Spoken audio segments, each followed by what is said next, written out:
తెలంగాణ రాష్ట్రంలో గురుకుల పాఠశాలలు, ఆశ్రమ పాఠశాలలు, వసతి గృహాల్లో విద్యార్థులు మరణాలు అనేది చాలా బాధాకరమైన విషయం. దీనికి ప్రభుత్వమే బాధ్యత తీసుకోవాలి అని ఎంఆర్పీఎస్ ఖమ్మం జిల్లా కార్యదర్శి, ఖమ్మం రూరల్ మండలం ఇన్ఛార్జ్ కనకం జనార్దన్ మాదిగ ప్రభుత్వాన్ని డిమాండ్ చేశారు. ఈరోజు తెలంగాణ రాష్ట్రంలో గురుకుల పాఠశాలలు మరియు సంక్షేమ వసతి గృహాలు ఏవైతే ఉన్నాయో వాటన్నిటిలో చదువుతున్నటువంటి విద్యార్థులు, బడుగు బలహీన వర్గాలు మరియు మైనారిటీ పిల్లలు ఈ పాఠశాలలో చదువుతూ ఉన్నారు. వాళ్ళందరికీ తీరని అన్యాయం జరుగుతూ ఉంది. ఏ విధంగా అయితే జరుగుతూ ఉందంటే, ఇవాళ నిన్నటి రోజున 40 మంది పిల్లలు ఫుడ్ పాయిజన్ అయ్యి అస్వస్థతకు గురై వాళ్ళు హాస్పిటల్లో ఉన్నారు. ఇదంతా ఎందుకు జరుగుతూ ఉంది? ఇది ప్రభుత్వ నిర్లక్ష్యమా, లేకపోతే సంక్షేమ హాస్టల్లో ఉన్నటువంటి వార్డెన్ల నిర్లక్ష్యమా, అధికారుల నిర్లక్ష్యమా? తర్వాత ప్రభుత్వం ఏదైతే వాళ్ళకి నిధులు ఇస్తుందో, నిత్యావసరాలు ఇస్తుందో అవన్నీ సకాలంలో వాళ్ళకి అందకపోవడమా? తర్వాత అన్నం ఏ విధంగా అయితే పాయిజన్ అవుతుందో వాళ్ళ నిధులు ఎటుపోతున్నాయి, ఎవరికి కేటాయిస్తూ ఉన్నారు, వాళ్ళకి సకాలంలో సక్రమంగా ఎందుకు అందించట్లేదు? అదేవిధంగా ఇక్కడ జరుగుతున్నటువంటి అన్యాయం ఏదైతే ఉందో, ఇవాళ ప్రభుత్వ గురుకుల సంక్షేమ పాఠశాలలో కానీ విద్యార్థులు నిర్దాక్షిణ్యంగా చనిపోతూ ఉన్నారు. అదేవిధంగా వాళ్ళు చదువుకు కూడా దూరమయ్యే పరిస్థితి కనపడతా ఉంది. వాళ్ళు ఏ విధంగా అయితే గురుకుల పాఠశాలలు నడిపిస్తున్నారో వాళ్ళు నిర్లక్ష్యంగా నడిపిస్తూ ఉన్నారు. వాళ్ళకి వైద్యం అందట్లేదు, తర్వాత అస్వస్థతకు గురవుతూ ఉన్నారు, తర్వాత చనిపోతూ ఉన్నారు. రేవంత్ రెడ్డి 2.5 సంవత్సరాల కాలంలో ఇవాళ ప్రభుత్వం వచ్చిన తర్వాత ఎంతోమంది పిల్లలు నిర్దాక్షిణ్యంగా చనిపోయినారు. అది ఎందుకు చనిపోయారని చెప్పేసి మేము ప్రభుత్వాన్ని డిమాండ్ చేస్తూ ఉన్నాం. అదేవిధంగా పిల్లలు ఏదైతే అస్వస్థతకు గురవుతారో, ఫుడ్ పాయిజన్ ఎందుకు అవుతుందో ఎవరికీ అర్థం కాని పరిస్థితి కనపడతా ఉంది.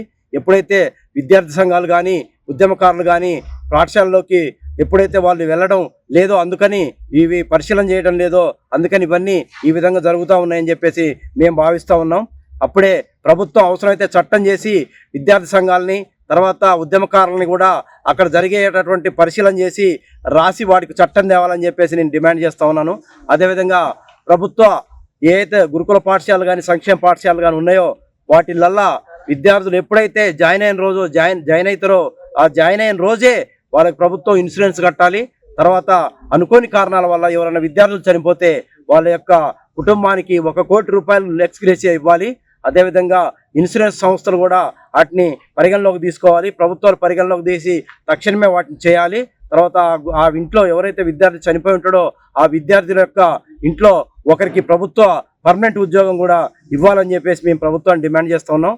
అదేవిధంగా వాళ్ళకి కావాల్సిన ఏవైతే అవసరాలు ఉంటాయో అవన్నీ కూడా ప్రభుత్వమే తీర్చాలి.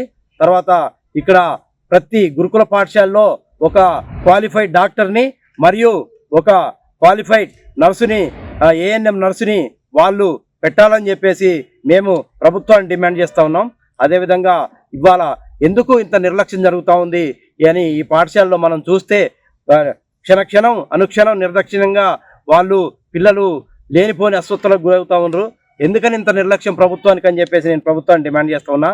ఎందుకంటే ఇవాళ మంత్రులు, ఎమ్మెల్యేలు, ఎంపీలు, ఐఏఎస్, ఐపీఎస్ ఉద్యోగస్తుల పిల్లలు మరియు ప్రభుత్వ టీచర్ల పిల్లలు ఎవరు కూడా ఇవాళ ప్రభుత్వ పాఠశాలలు కానీ గురుకుల పాఠశాలలు కానీ తర్వాత సంక్షేమ వసతి గృహాల్లో కానీ వాళ్ళ పిల్లలు లేరు. కాబట్టి ఈ పర్యవేక్షణ కరువైతుందా అని చెప్పేసి నేను ప్రభుత్వాన్ని డిమాండ్ చేస్తూ ఉన్నా.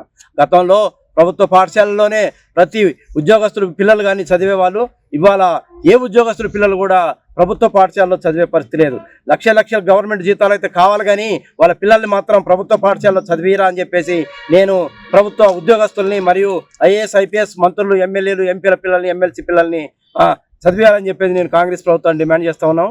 ఎందుకంటే ఇవాళ నిధులు ఏవైతే నిధులు ఉన్నాయో వాటికి కేటాయించే నిధులన్నీ జీతాల రూపంలో కానీ ఇంకో రూపంలో కానీ వాళ్ళు తీసుకుంటా ఉన్నారే తప్ప ప్రభుత్వ పాఠశాలలు, తర్వాత గురుకుల పాఠశాలలు, వసతి గృహాలన్నిటి మీద కూడా, సంక్షేమ హాస్టళ్ల మీద కూడా వాళ్ళు నిర్లక్ష్యాన్ని చూపుతూ వస్తూ ఉన్నారు.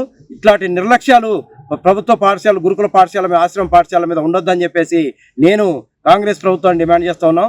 అదేవిధంగా ఇవాళ ప్రభుత్వ పాఠశాలలు ఏవైతే ఉన్నాయో వాటికి నిధులు సక్రమంగా సకాలంలో వాళ్ళకి నిత్యావసర వస్తువులు ఇవి కూడా ప్రభుత్వం సక్రమంగా అందించట్లేదని చెప్పేసి నేను అడుగుతా ఉన్నాను. ఎందుకు మీరు ఇవాళ నిర్లక్ష్యం చేస్తూ ఉన్నారు? గురుకుల పాఠశాలలు పెట్టింది ఎందుకోసం పెట్టారు? వాళ్ళ విద్యార్థుల సాగు కోసమేనా ఇవాళ గురుకుల పాఠశాలలు నడుపుతుంది ప్రభుత్వం అని చెప్పేసి నేను కాంగ్రెస్ ప్రభుత్వాన్ని డిమాండ్ చేస్తూ ఉన్నాను. అదేవిధంగా ఇవాళ ఎవరి పిల్లలు చనిపోతూ ఉన్నారు?